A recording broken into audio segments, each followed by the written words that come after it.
Let me see. Do I have anybody?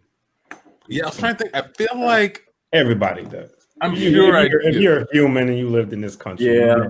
you met somebody that's like, nah, you thought they were.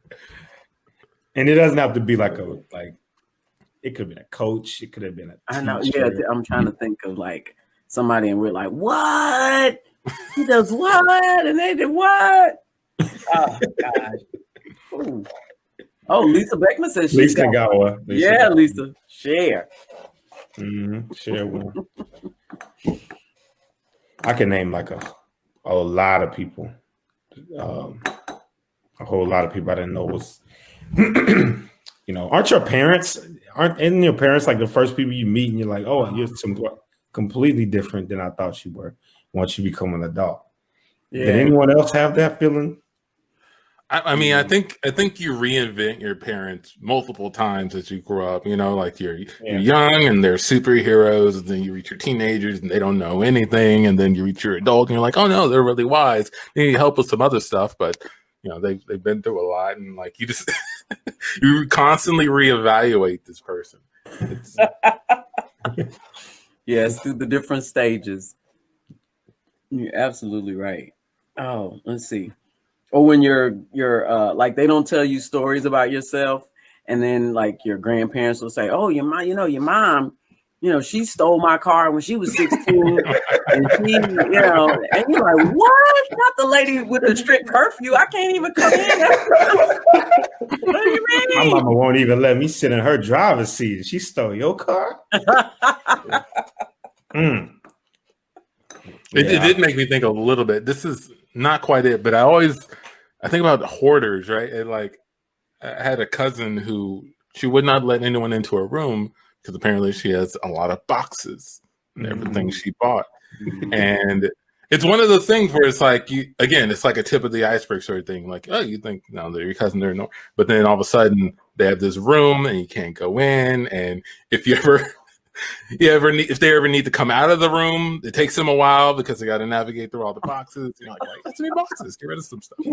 And then next week you see that they went shopping. And you're like, why'd you go shopping? You already. It just changes. It changes how you look at the person, like everything that they do. Absolutely. You're definitely way more perceptive as you get older and see stuff.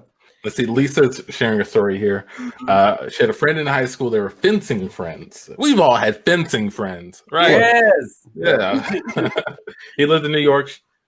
She lived in Colorado. They went to college, went to Columbia. She went to Temple. She knew him as Jerry. Turned out to be the kid on Stand By Me. Yeah. Jerry O'Connell. I've actually never seen the movie. Is that the guy? Which one? Is that also the guy that played in the Roach movie? Is that him? No, Kangaroo Jack. Stand By Me, Kangaroo Jack, Scream 2. I did see Kangaroo Jack. Scream 2, Sliders, Jerry Maguire. This is the guy. Oh, that guy. Joe's apartment. Joe's apartment. Yeah. Okay. I know what you're talking about. Oh, Jerry O'Connell. Yeah. Oh, wow. And just, how did you not know he was famous? I mean, did you know him at the time? Well, she probably didn't know he was like an actor. Like if they were fencing friends, Yeah, this is from high school. Yeah. Oh, yeah. Okay, got it. Okay. Oh, well, I was going to say the guy you told us about at graduation. The guy that you told us about, the guy who made a movie. Okay. Oh, let me after you found out. Oh, got it. Yeah. Okay, did that one. After she found out, yeah. What about like people who had like when you were little? It was much bigger then because people didn't do it as much as they do it now. But like women who wore wigs and like you saw them without the wig somewhere, and you always seen them with the wig, or teeth. Like our neighbor was our neighbor when I was little went to the hospital. They owned a restaurant and all this stuff, right? And so my parents were big. They're big on visiting people. in the hospital when you get sick. They like to make that journey. And they're like, oh, we need to go visit her in the hospital. And we went and she wasn't expecting us. So she was there without her wig on and her teeth were out. And, you know, we knocked on the door and came in and she ran and put all the stuff in. And I remember when we left, my daddy was like, I never saw her without her teeth before. And I was like, you wouldn't. we just went into her poor private room and she didn't even get a chance to prepare to know you were coming. Yeah, that would horrify me. Always give, especially women, time to get ready. Do not bust in on them. Yeah, 100. They need Words of wisdom. Give women. Should have been one of the 10 commandments. Never bust in on a woman. Well, Lisa, if you want to get Jerry O'Connell to come on the show, we'll talk about your fencing days. Carol asks, what's fencing, if I'm not mistaken, is the sword and the pad and the face mask, right? Like the rapier and on guard, like that's fencing. Yeah, that would be a cool sport to do as well too. What is that? How do you fall into that one? Somebody's got to surely introduce you to that. You never look at anything and it's like, I just want to get out and I just want to poke somebody and try to poke at them and repeatedly try to poke. Oh, no, I want to do that. I don't want to slash or anything. I just want to poke. Right? That's definitely a sport you get recruited for. Be like, hey, you guys want to learn about fencing? Nobody's just out there like, how do I stab somebody? But it's a sport, and it works out. And I can even go to the Olympics just stabbing at somebody. Stabbing the heck out of people. She started in elementary school. Elementary school? Who gave elementary students?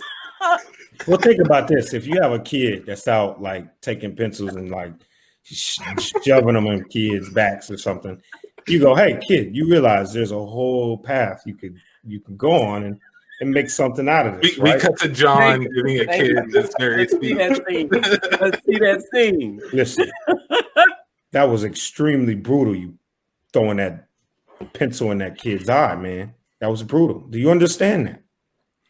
I don't know, I guess, but I just really want to poke something, right? I want to poke something soft. I find it's a lot of fun to do. I'm sorry. I don't know. I guess I'm just messed up. Yeah, don't beat yourself up, all right? I'm going to be nothing. No, that's not true, man. Listen, nobody followed you in the room, right? I don't know. If they did, I would have poked them. Well, listen, I'm the coach of this secret fence team. Yeah, we didn't have the budget for it here at school, so I kept going. With my own money, I'm funding it. And we're going around other schools, poking them. And it's a secret fence team? Well, what is fencing? I don't know what that is. You don't know what that is? Well, let me show you something here. You take this long thing right here. Oh, what's that? This is a secret. I can't talk about it. We're still on campus grounds, right? I don't know if you got a wire on. Just all that you need to know is that there's an actual path that you can go on where poking, you get points. This and the more you really weird. It's not as weird as you think it is, man. Listen, everyone's going to have a mask. You put a mask on. You wear a bunch of white. And people stand around and we make really weird noises when you poke each other. I think I need to ask my parents if I can. Don't talk to your parents. Don't mention it to your parents. If you want to come, think about it. And come to the equipment room right under the stadium, 8:00. And make sure no one follows you. Wear all white. We cut to Antoine's parents at home.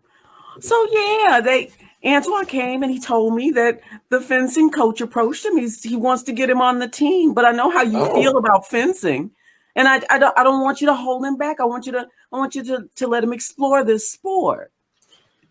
I was a fencer when I was young. I know. That's why I hesitated to bring this to you. Yeah. But he's finally shown interest in something. Well, the teacher, Antoine said, the teacher says he has real talent. He said he hadn't seen any undiscovered talent like that in about the last 10 years. There's something about what he was doing with the pencil, and he just knew. Ah, okay. He gets it from me. I get it. Okay, but let's. It's a natural talent that you pass down from generation to generation. Yes, so it's just his turn to. It is, and I don't want you to try to squash it, okay? Because I know you're disappointed. You're not. No, I think this is great. You know what? I'm gonna take him to his fencing matches. Oh, great! Oh, great! Yeah. Oh, he'll be so excited. And you know, maybe I can compete again. Who knows? I don't know. And I'm a little bit older than some of the other kids. You're too old. You can't. After that loss, you said you would never fence again. That was it for you. We cut to Antoine and his dad in the car outside of the shady place that they're conducting this tournament. Wait, so Dad, you're saying that you want to wear my mask and go in there and you want me to wait in the car? Yeah, like who's gonna be able to tell? I got a mask on. I don't know. I'm 9. You're a grown man. You're a little bit bigger than me. Yeah, a little bit, but also they're kids. This is an elementary school circuit. Shouldn't she be competing in like something for the grown-ups? I could do that, but this is gonna be so easy for me. I'm gonna win I got a longer reach. I'm gonna win every single match, and then I'll run back out here. I'll give you the mask. You go in there, and we'll pretend it was you the whole time. How about that? We cut to Amici meeting up with the mask on, meeting up with the coach. All right. We're going to talk about this recent growth spurt here in a minute. But I'm proud of you. I'm really proud that you showed up, kid. All right, yeah. I'm really proud. All right. So look,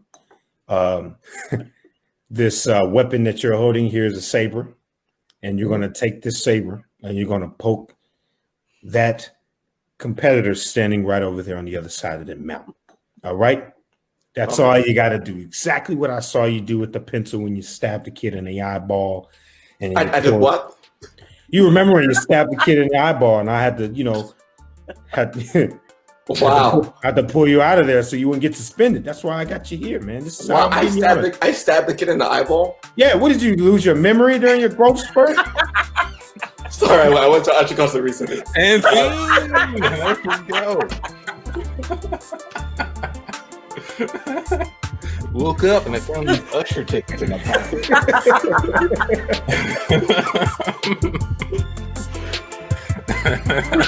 Usher's next album is going to be called Amnesia by Usher. It should be.